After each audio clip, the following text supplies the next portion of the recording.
Assalamualaikum warahmatullahi wabarakatuh, sahabatku. Jangan takut salah arah. Yang penting kamu tetap bergerak. Ada pepatah yang mengatakan diam lebih berbahaya dari salah jalan. Hari ini kita jalan dan terus belajar. Ikuti terus channel ini. Jangan lupa dukungannya, subscribe, komen, like, dan share. Perintah Kaisar Naga bab 6290, 6291. 3 hari kemudian, rombongan Dev akhirnya tiba kembali di kota Yunxian. Di depan gerbang kota, Yunxi, Chen Wanxing, Yun Yao, Ming Li, Liu Qianqian, serta Jiang Suelan telah berdiri menunggu. Begitu sosok Dev tampak muncul di cakrawala, Chen Wanxing adalah orang pertama yang berlari menyongsongnya. Dev, ia menghambur ke dalam pelukan pemuda itu dan mendekapnya erat-erat. Kau akhirnya kembali. Dev menepuk pelan punggung wanita itu dan tertawa kecil. Aku tidak sedang pergi berperang, mengapa kau begitu tegang? Chen Wanxing tidak menjawab, ia hanya membenamkan wajahnya di dada Dev dengan mata yang mulai memerah. Yunxi melangkah mendekat, memperhatikan Dev dari ujung kepala hingga ujung kaki.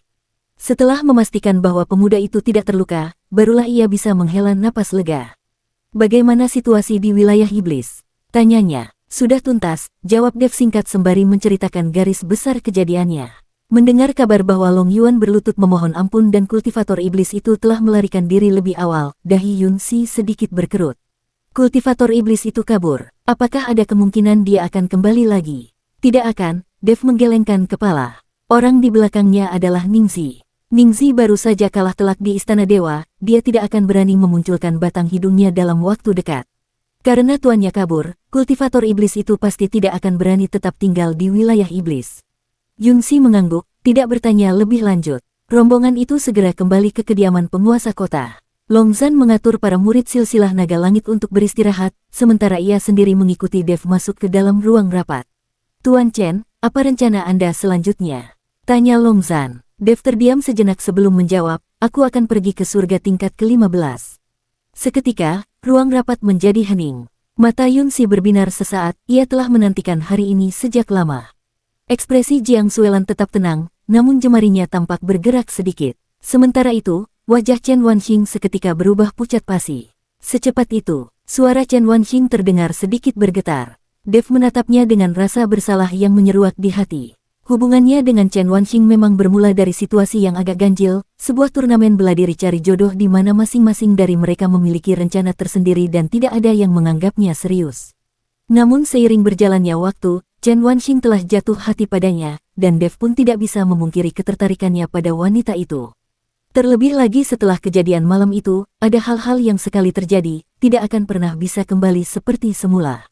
Wanxing, aku harus pergi, ucap Dev pelan namun mantap. Yuki dibawa pergi oleh Ningxi, dan aku tidak tahu dia dibawa kemana. Aku curiga mereka mungkin pergi ke surga tingkat ke-15. Aku harus mencarinya. Chen Wanxing menggigit bibirnya tanpa berkata apa-apa. Ia tahu apa yang dikatakan Dev benar. Su Yuki adalah istri sahnya, wanita yang paling ia cintai. Dev tidak mungkin meninggalkannya begitu saja. Meski begitu, hatinya tetap terasa sesak. Pergilah kalau begitu, suara Chen Wanxing sangat pelan, hampir tak terdengar. Aku akan menunggumu di sini. Dev melangkah maju dan menggenggam tangan wanita itu. Aku pasti akan kembali. Chen Wanxing mendongak menatapnya dengan mata berkaca-kaca, namun ia menahan air matanya agar tidak jatuh. Aku tahu, ia memaksakan sebuah senyuman yang getir namun lembut. Kau tidak pernah mengingkari janji yang kau ucapkan padaku. Hati Dev menghangat, ia lalu membawa wanita itu ke dalam dekapannya. Di sisi lain, Yunxi dan Jiang Suelan saling berpandangan dalam diam. Malam itu, Dev mengadakan perjamuan di kediaman penguasa kota sebagai tanda perpisahan. Di tengah acara, Yun Yao mengangkat cangkir araknya dan berjalan ke hadapan Dev. Tuan Chen, cangkir ini aku persembahkan untuk Anda, suaranya terdengar serak menahan tangis. Terima kasih telah menyelamatkan nyawaku. Jika bukan karena Anda, aku pasti sudah. Jangan katakan itu, Dev menerima cangkir tersebut dan meminumnya hingga tandas. Air mata Yun Yao akhirnya tumpah juga. Tuan Chen, saat berada di surga tingkat ke-15 nanti, Anda harus sangat berhati-hati. Aku mendengar dari kakak bahwa tempat itu jauh lebih berbahaya dibanding surga tingkat ke-14.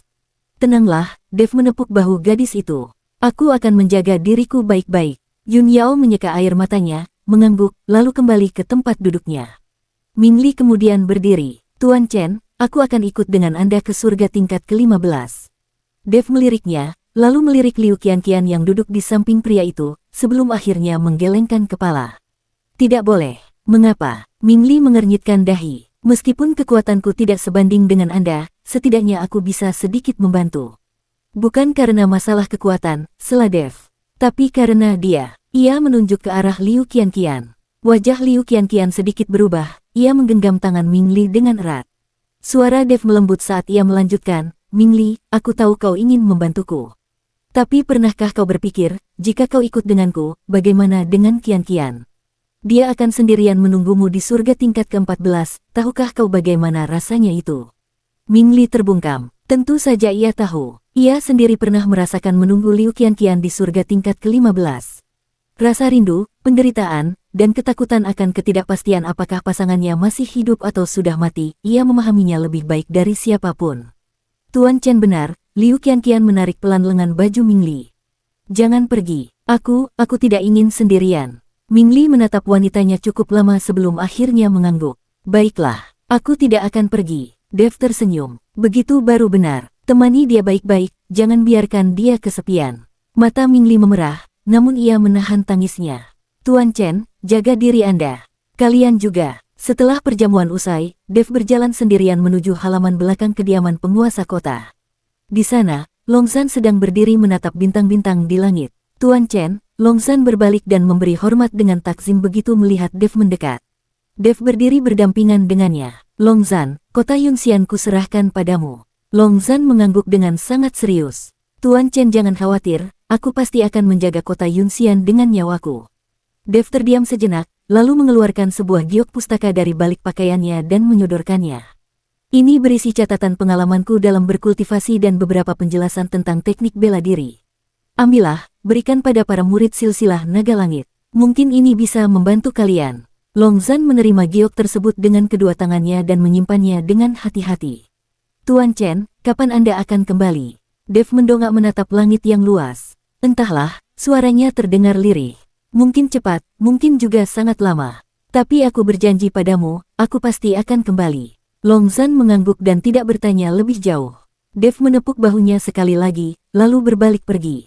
Di belakangnya, Longzhan tetap berdiri mematung menatap punggung Dev yang menghilang di kegelapan malam. Keesokan paginya, sebelum fajar menyingsing, Dev, Yunxi, dan Jiang Suelan telah berdiri di depan gerbang kota, bersiap untuk berangkat. Yunxi mengenakan pakaian tempur hitam ketat dengan rambut diikat tinggi dan bilah hantu tergantung di pinggangnya, membuatnya tampak gagah dan berwibawa. Jiang Suelan tetap mengenakan gaun putih panjangnya yang anggun, rambutnya yang sehitam tinta terurai indah, ia berdiri dengan tenang bak bunga teratai putih yang mekar di atas salju. Sementara itu, Dev mengenakan jubah hijau sederhana dengan pedang pembantai naga di pinggangnya, membuatnya tampak seperti seorang kultivator pengelana biasa. Gerbang kota dipenuhi oleh orang-orang yang datang untuk melepas kepergian mereka. Chen Wanxing berdiri paling depan dengan mata memerah, namun ia berusaha keras untuk tidak menangis. Ia mengenakan gaun biru pucat yang melambai ditiup angin pagi, tampak seperti dahan pohon gandarusa yang gemulai. Dev, kau sudah berjanji padaku, suaranya terdengar parau. Kau harus kembali. Dev melangkah maju dan memeluknya sejenak. Aku berjanji. Chen Wanxing bersandar di dada Dev, mendengarkan detak jantungnya yang kuat dan merasakan kehangatan tubuhnya, mencoba mengabadikan momen ini di dalam ingatannya. Pergilah, ia melepaskan pelukannya, mundur selangkah, dan tersenyum. Jangan biarkan yang lain menunggu terlalu lama. Dev mengangguk, lalu berbalik menuju Yunxi dan Jiang Suelan. Yun Yao melangkah maju dan menyerahkan sebuah bungkusan kepada Dev. Tuan Chen, ini adalah beberapa tanaman obat abadi dan pil mujarab yang kusiapkan untuk Anda. Pasti berguna dalam perjalanan nanti. Dev menerima bungkusan itu dan tersenyum. Terima kasih, Yun Yao. Yun Yao menggeleng pelan lalu mundur ke samping. Mingli dan Liu Qianqian berdiri bersama sambil bergandengan tangan, menatap ke arah Dev. Tuan Chen, jaga diri Anda, ucap Mingli dengan suara berat. Kalian juga, Dev melirik mereka sambil tersenyum. Cepatlah menikah, jangan ditunda-tunda lagi. Wajah Liu Qianqian seketika memerah padam, sementara Mingli menggaruk kepalanya dengan canggung. Dev tertawa terbahak-bahak, lalu berbalik menuju gerbang kota. Ayo berangkat. Yunxi dan Jiang Suelan mengikuti di belakangnya. Ketiganya kemudian menjelma menjadi 3 kilatan cahaya yang melesat tinggi dan menghilang di cakrawala. Di depan gerbang kota, Chen Wanxing tetap berdiri mematung menatap arah hilangnya mereka untuk waktu yang sangat lama. Air matanya akhirnya jatuh tak terbendung. Dev, kau harus benar-benar kembali. Di dalam lorong kehampaan, sosok ketiga orang itu diselimuti oleh kekuatan ruang yang tak berujung, melesat maju menuju surga tingkat 15. Ini bukan pertama kalinya pemuda itu melewati lorong kehampaan. Terakhir kali saat ia melakukan perjalanan dari surga tingkat 13 menuju tingkat 14, ia sangat gugup hingga telapak tangannya berkeringat dingin, takut lorong itu tiba-tiba runtuh dan membuatnya jatuh ke dalam celah ruang hingga tubuhnya hancur berkeping-keping. Namun kali ini, mentalnya jauh lebih tenang. Mungkin karena kekuatannya telah bertambah, atau mungkin karena ada yang menemani di sisinya. Gadis dari klan hantu itu berada di sebelah kirinya. Energi gelap khas kaumnya bergejolak di permukaan tubuhnya, menahan kikisan dari kekuatan ruang. Ekspresinya sangat tenang, bahkan sedikit penuh harap. Setelah sekian lama meninggalkan surga tingkat 15, akhirnya ia akan kembali pulang. Sementara itu, gadis bergaun es berada di sebelah kanannya. Cahaya ilahi berwarna biru sedingin es mengalir di permukaan tubuhnya, membekukan kekuatan ruang yang mendekat menjadi kristal-kristal es kecil, lalu menghancurkannya dengan lembut. Ia memejamkan mata, seolah sedang memulihkan tenaga, atau seperti sedang mencoba merasakan sesuatu. Seperti apa surga tingkat 15 itu? Tanya pemuda itu. Gadis dari klan hantu itu berpikir sejenak, lebih gersang dari surga tingkat 14 dan jauh lebih berbahaya. Energi spiritual langit dan buminya lebih pekat, tetapi hukum alamnya juga jauh lebih keras. Di sana, para kultivator tingkat dewa atas hanya bisa nyaris melindungi diri mereka sendiri, sementara mereka yang berada di tingkat dewa sejati baru bisa dianggap benar-benar memiliki pijakan. Lalu, bagaimana kau bisa melarikan diri dari surga tingkat 15 ke tingkat 14 waktu itu? Tanyanya lagi. Gadis itu terdiam sejenak, sepertinya sedang memilah kata-kata yang tepat. Klan kami dibantai oleh klan dewa. Anggota klanku ada yang tewas, ada yang terpencar. Kami bertahan hidup dengan sisa-sisa napas. Demi masa depan kaum kami, aku hanya bisa menaruh harapan pada gerbang reinkarnasi. Begitu jiwa-jiwa kultivator klan kami yang terjebak di departemen reinkarnasi berhasil dilepaskan, maka kaum kami akan kembali memiliki harapan, ucapnya. Aku juga sudah berusaha sebaik mungkin untuk membantumu menghubungi tuan itu dan mendapatkan gerbang reinkarnasi tersebut. Pemuda itu menghela napas pelan. Ia sangat mengerti perasaan itu. Dikejar-kejar untuk dibunuh, bersembunyi di sana-sini, ia juga pernah merasakannya. Rasa ketidakberdayaan seperti itu terlalu akrab baginya. Gadis itu menatapnya, sudut bibirnya sedikit melengkung ke atas, namun ia tidak mengucapkan sepatah kata pun. Tepat pada saat itu, gadis bergaun es di sebelah kanannya tiba-tiba membuka matanya. Ada yang tidak beres. Suaranya sangat dingin, saking dinginnya hingga membuat suhu di sekitar mereka seolah anjlok beberapa derajat. Pemuda itu juga merasakannya. Lorong kehampaan itu bergetar. Bukan getaran ringan yang normal akibat fluktuasi alami ruang, melainkan sebuah getaran hebat karena diganggu secara paksa oleh kekuatan dari luar. Pecahan-pecahan ruang di dinding lorong mulai terkelupas, mengeluarkan suara jeritan yang memekakkan telinga. Ada yang mengganggu lorong ini. Raut wajah gadis klan hantu itu berubah drastis, ini tidak mungkin. Lorong kehampaan terbentuk dari robekan ruang yang acak, bukan rute yang tetap. Bagaimana bisa ada yang mengganggunya? Belum selesai ia berbicara, sebuah kekuatan yang sangat mengerikan menghantam dari dinding luar lorong. Boom! Seluruh lorong kehampaan terdistorsi dengan hebat. Pecahan-pecahan ruang beterbangan ke segala arah layaknya hujan badai yang mengamuk. Pemuda itu merasa tubuhnya dikoyak oleh kekuatan yang tak tertahankan. Sosok kedua gadis yang bersamanya perlahan menjauh dari pandangannya.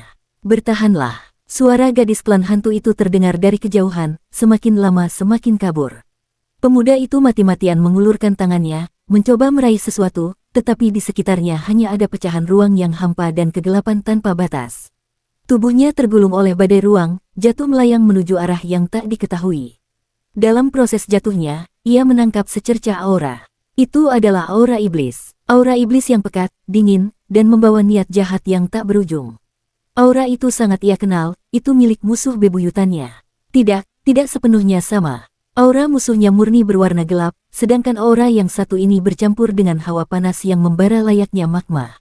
Mungkinkah itu iblis api? Memikirkan hal ini, hatinya bergetar. Jika iblis api benar-benar ingin menyerangnya di saat seperti ini, kekuatannya saat ini sama sekali tidak akan cukup untuk bertahan. Ia mengertakkan gigi, berusaha menstabilkan posisinya, tetapi kekuatan badai ruang itu terlalu dahsyat. Energi kekacauan di dalam tubuhnya berputar dengan gila-gilaan, memancarkan cahaya ungu dari permukaan kulitnya untuk melindungi titik-titik vitalnya dengan susah payah. Kemudian, pandangannya menjadi gelap. Ia kehilangan kesadaran. Pemuda itu terbangun oleh rasa sakit yang luar biasa. Ia membuka mata dan melihat hamparan langit yang sangat asing. Langit itu berwarna ungu tua, dengan dua matahari yang menggantung tinggi, satu berwarna emas, dan satu lagi berwarna perak. Kedua matahari itu bersinar secara bersamaan, mewarnai daratan dengan pendar warna emas keunguan yang aneh. Energi spiritual di udara setidaknya 10 kali lipat lebih pekat daripada di surga tingkat 14, dan tekstur energinya pun terasa jauh lebih murni serta padat. Namun, ia saat ini sama sekali tidak berniat untuk menikmati semua itu. Tidak ada satu inci pun di tubuhnya yang tidak terasa sakit. Tulang lengan kirinya sepertinya retak, kaki kanannya terkilir, dan ada luka robek memanjang di dadanya akibat sayatan pecahan ruang, di mana darah keemasan masih terus merembes keluar. Energi kekacauannya telah terkuras lebih dari separuh, dan bilah pedang pemotong naga miliknya bahkan memunculkan beberapa retakan kecil. Ia berjuang untuk duduk dan mengedarkan pandangan. Ini adalah tanah yang gersang dan tandus. Tanah hangus kehitaman membentang hingga ke ufuk, tanpa ada sehelai rumput pun yang tumbuh. Di tanah berserakan parit-parit retak dan bebatuan yang telah lama lapuk oleh cuaca. Perbukitan di kejauhan memproyeksikan bayangan panjang di bawah langit ungu. Udara dipenuhi dengan bau belerang yang samar, serta aroma busuk yang sulit dijelaskan. Ia meneriakkan nama kedua temannya beberapa kali. Tidak ada yang menjawab. Ia telah terpisah oleh badai ruang. Entah kemana kedua gadis itu tersapu. Ia menarik napas dalam-dalam, memaksa dirinya untuk tenang. Gadis klan hantu itu berada di kampung halamannya sendiri, ia pasti tahu cara bertahan hidup. Sedangkan gadis bergaun es memiliki kekuatan yang tak terukur, orang yang bisa melukainya di seluruh surga tingkat 15 ini bisa dihitung dengan jari. Sebaliknya, dirinya sendirilah yang saat ini paling perlu dikhawatirkan. Ia memeriksa luka-lukanya. Tidak fatal, tetapi juga sama sekali tidak ringan. Dengan kemampuan pemulihan dari garis keturunan naga emasnya, mungkin butuh 2 atau 3 hari untuk bisa pulih sepenuhnya. Baru saja ia berniat mencari tempat yang aman untuk menyembuhkan luka, tiba-tiba terdengar suara dari kejauhan. Itu adalah suara benturan senjata logam, bercampur dengan teriakan dan jeritan manusia. Ada pertarungan. Ia ragu sejenak, namun akhirnya bangkit dan berjalan terseok menuju arah suara tersebut. Ia bukanlah orang yang suka ikut campur urusan orang lain, tetapi ini adalah wilayah yang sama sekali tidak ia kenal. Menemukan penduduk setempat dan mencari tahu situasinya jauh lebih baik daripada meraba-raba dalam kegelapan sendirian. Ia berjalan selama kurang lebih waktu yang dibutuhkan untuk membakar sebatang dupa, melewati sebuah bukit kecil, dan langsung dihadapkan pada pemandangan di bawahnya. Di kaki bukit terdapat sebuah dasar sungai yang mengering. Di sana, sebuah pembantaian sepihak sedang berlangsung. Di satu sisi, terdapat belasan prajurit yang mengenakan zirah hitam. Zirah mereka usang dan compang camping, penuh dengan bekas tebasan dan noda darah. Senjata di tangan mereka pun tidak seragam, ada yang memegang pedang, golok, maupun tombak. Mereka sedang mati-matian melindungi sekelompok orang tua, wanita, dan anak-anak yang meringkuk menggigil ketakutan di sudut dasar sungai. Di sisi lain, terdapat sekitar 30 hingga 40 kultivator berjubah putih. Di jubah putih mereka tersulam pola ilahi berwarna emas yang berkilauan di bawah sinar matahari ungu. Peralatan mereka sangat memadai, dan gerakan mereka serempak, menandakan bahwa mereka telah menerima pelatihan militer yang ketat. Pupil matanya sedikit menyusut. Pola ilahi pada jubah putih itu pernah ia lihat sebelumnya. Di kuil-kuil suci surga tingkat 14, terdapat pola yang sangat mirip. Mereka adalah klan dewa. Para prajurit berzirah hitam melawan dengan putus asa, tetapi jumlah mereka terlalu sedikit dan perbedaan kekuatannya terlalu jauh. Pemimpin kubu zirah hitam adalah beberapa prajurit tingkat dewa sejati tahap 1, sedangkan pemimpin kubu lawan adalah seorang pria parubaya berwajah kejam yang telah mencapai tingkat dewa sejati tahap 3. Seorang prajurit zirah hitam dikepung oleh 3 kultivator klan dewa. Ia mengerahkan sisa tenaga terakhirnya dan berhasil menebas jatuh 2 orang, namun dadanya langsung tertusuk pedang oleh orang ketiga. Saat tubuhnya ambruk, ia masih memegang erat pergelangan kaki kultivator klan dewa tersebut, mengorbankan nyawanya demi memberikan sedikit waktu bagi anggota klannya untuk melarikan diri. Mundur, cepat mundur, seorang pria tua yang memimpin barisan zirah hitam berteriak keras. Suaranya serak dan syarat akan kelelahan, tetapi membawa wibawa yang tak terbantahkan. Sambil berteriak, ia menangkis serangan seorang kultivator klan dewa dan membalas dengan tebasan yang memaksa lawannya mundur. Namun, gerakannya jelas mulai melambat. Lengan kirinya terkulai lemas di sisinya, darah menetes deras dari ujung jarinya, ia telah terluka parah. Kelompok orang tua, wanita, dan anak-anak itu berlari terlatih-tatih menuju hulu sungai yang mengering, tetapi langkah mereka terlalu lambat. Seorang gadis kecil berusia sekitar 7 atau 8 tahun yang berlari paling belakang tiba-tiba tersandung dan jatuh tersungkur ke tanah. Melihat celah itu, seorang kultivator klan dewa bergegas maju, mencengkeram kerah baju gadis kecil itu dengan kasar, dan mengangkat tubuhnya ke udara.